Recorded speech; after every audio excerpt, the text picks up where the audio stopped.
Director, I stood up a new foreign influence task force at the FBI, which was designed to identify and counteract the full range of malign foreign influence operations, targeting our democratic institutions and our values. The task force now brings together across the waterfront of FBI expertise, so we're talking counterintelligence, cyber, criminal, and even counterterrorism, designed to root out and respond to foreign influence operations. For their part, our adversaries' influence operations have encompassed a wide range of activities. So just like we have a multidisciplinary response, that's because the threat is multidisciplinary.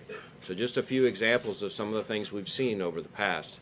Targeting U.S. officials and other U.S. persons through traditional intelligence tradecraft, criminal efforts to suppress voting and provide illegal campaign financing, cyber attacks against voting infrastructure along with computer intrusions targeting elected officials and others, and a whole slew of other kinds of influence, like both overtly and covertly manipulating news stories, spreading disinformation, leveraging economic resources, and escalating divisive issues.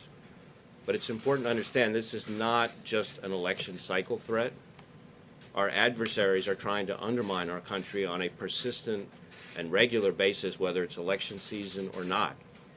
There's a clear distinction between, on the one hand, activities that threaten the security and integrity of our election systems, and on the other hand, the broader threat of influence operations designed to manipulate and influence our voters and their opinions.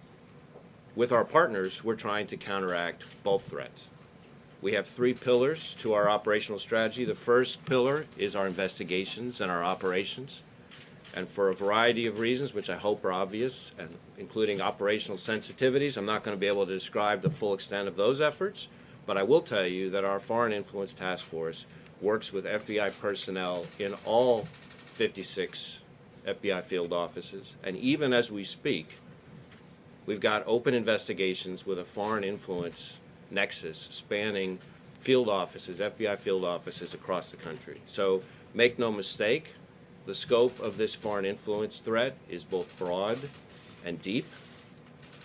Second pillar, I said there were three pillars. The second is focused on information sharing and intelligence sharing. We're working closely with our partners in the intelligence community and in the federal government, as well as with our state and local partners, to establish a common operating picture.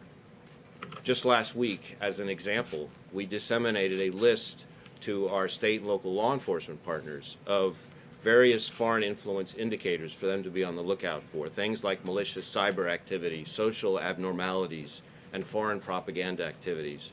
The idea is to marshal additional eyes and ears in the fight. We're also working with our international partners to exchange intelligence and strategies for combating the threat, because this is, after all, a shared threat with our allies. The third pillar of our approach is based on our strong relationships with the private sector. Technology companies have a frontline responsibility to secure their own networks, products, and platforms, but we're doing our part by providing actionable intelligence to better enable them to address abuse of their platforms by foreign actors. So this year we've met with top social media companies and technology companies several times. We've given them classified briefings, we've shared specific threat indicators and account information, and a variety of other pieces of information so that they can better monitor their own platforms.